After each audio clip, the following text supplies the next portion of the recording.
face. And I could have been like, nah, I don't with that shit. I don't want no that ain't, and I don't want no. Or I could have been like, hey man, please don't rob me. You know what I told her? Put that in my face.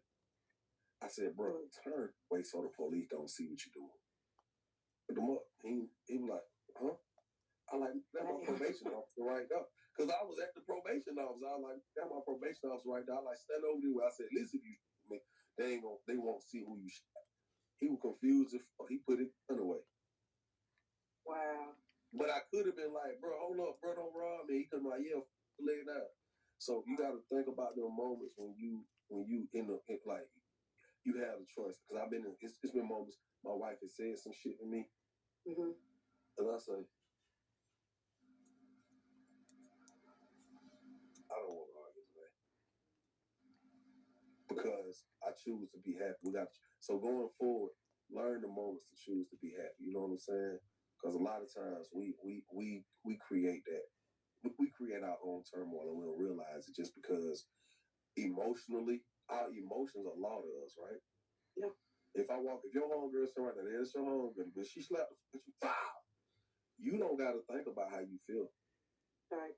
Your emotions gonna say, bitch, and you're gonna be ready to react.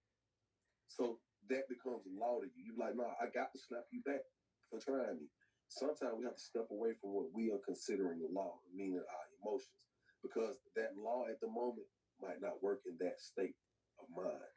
Meaning, I can have a certain here in Georgia, I can have certain, I can do certain shit in Georgia, but the minute I cross that line to go to Alabama, those laws are not reciprocated. You get what I'm saying? Yeah. So listen to what I said. That law, which you feel from your emotion, does not work the same in every state of mind. I ain't never, on my mom, I never said that ever in my life. I gotta write that shit down. I saved it live so I can remember that shit. But that's real shit because that's how it works. And sometimes when we're in a different state of mind, we have to just pump our brakes.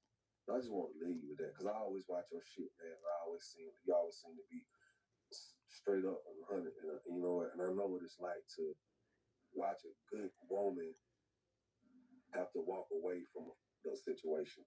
It don't mean it's a man. It just sometimes be a situation. You know what I'm saying? Hey, crying.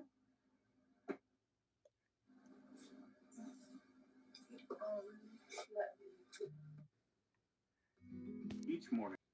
No, what we hiding for? Shit, we on here talking. Shit, I felt you. That's why I got on with you. I ain't never went live with you. Have I ever? Have I ever? Never. And I always on your page, always showing love. But that's life, and you gotta take this time for real, and you have to take the pains that come with this shit because we all go through it. Whoever you tied to, your homegirl right now, watch you cry. She don't want to see you cry. In her mind, she like, bitch, hold it together, bitch, hold it together, hold it together, bitch. But that's your partner. But indirectly, she feel that, and you have to find it in yourself to just say, you know what, God, today's the first day of the rest of my life, and I'm gonna do everything I can to make what you give me better. Because we don't know our expiration date. I talked about this a week ago. I said if we knew our expiration date, a lot of the shit we're doing, we wouldn't be doing. Right. You know what I'm saying? So you take that and you take that and you take that where it's supposed to go because life is crazy. We don't know. I'm just sitting here kicking with my mom, and this one day she come out and tell me and say, hey, I need to tell you something. And I'm not going to tell you what she told me. But the shit she told me made me a different man in less than 10 minutes of her telling me that. You feel what I'm saying? Because sometimes when God sends certain parables for you to look at it and try to understand to convey a message to you, you may not know it right away, but you know how to say, something in my spirit, something touched you.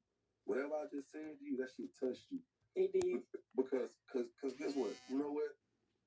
You said you gave him a second chance. You gave him a second opportunity. You know what I'm saying? And somewhere in there you feel justified because, look, I gave you a second opportunity. I'm not going to let you do this to me again. I gotta protect me at all costs, and that's how it goes sometimes, you know. And the old folks say, uh, people don't believe fat meat greasy. Mm-hmm. You ever heard somebody say that? Mm-hmm. That's what it was. He didn't believe fat meat was greasy, and he was gonna slip, and that's what he did. So I just want to tell you, man, just keep being beautiful. Every time I see your page, I always show you love. And a lot of times, me and my wife will look at your page and laugh at shit you get on said and repost it. But you're going to be all right, man. You know what I'm saying? But look, do me a favor. Mm-hmm. Do me a favor, okay? Mm-hmm. One favor. Yeah. I know it's one thing to be happy and we celebrate certain things, right? Mm-hmm. But I'm not telling you how to live your life at all, but I just want you to try something for me. Mm-hmm. I don't want you to rejoice in the idea of the divorce. I want you to celebrate in the opportunity to rebuild yourself and to re-empower yourself. Celebrate that. Don't rejoice in the divorce. Because I never seen a team celebrate when they didn't win the Super Bowl. Mm-hmm. You know where I'm coming from, and that's from because I've been it was one of the hardest things in my life to go through my divorce. You know what I'm saying? Because I never wanted to be in that position in my life. And I remember, I can tell you a quick story. I remember going upstairs one day, and me and my wife doing our itemizing through the house. Mm-hmm. 12,000 square foot home. And then we walked through this motherfucker. She's like, I'm going to take this. You could keep that. I'm going to take this. Nah, that. You can have that. And it wasn't a fun thing, right? But let me tell you what it was. We got upstairs. And it was this one thing that I wanted. I designed this sofa. I had a sofa design. I paid about $15,000 for it, right? Mm-hmm. And that sofa, when I saw the design of the sofa, I said, I'm gonna get a pool to match that sofa. So from my fourth floor, you could see my sofa. And when you look over that sofa, you see the pool, and it was the same shape. It was amazing. She said, you could keep that. I don't know how you feel about it, right? Mm-hmm. The day I come home and the move was up, she said, oh, I decided I'm going to take the sofa too. I said, hey. And I had to stop myself. You know what made me stop myself? Let me tell you what made me stop myself. Mm. I said, if I act like a bitch ass right now and start an argument over keeping a sofa and not start an argument over keeping my family, I'm a fool. Mm-hmm. And when she took and the move again, what they did, I was standing upstairs. They went and separate the sofa. Oh God, if I'm lying, I forgot. I had to head away $5,600. When they moved that sofa, I said, let me just stay up here. There was no reason.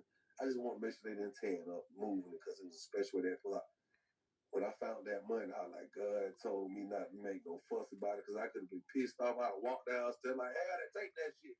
They done found my money. But I got that little money, and guess what I did? Bought you another sofa? No. I helped her pay for that fucking move. That was an expensive ass move. But I paid for it with money that I didn't even realize I had. So, wow. Hey, man, I just want to say, man, for real again, man, you see me, show me some love like I show you love. And again, remember what I told you. Don't rejoice in the divorce. Mm-hmm. Celebrate in your prosperity moving forward, okay? Thank you. Amen. All right, Shawty, y'all keep it gangster. Get drunk for me. Get what? Get what? Look, soon as she hang up this phone, y'all be like,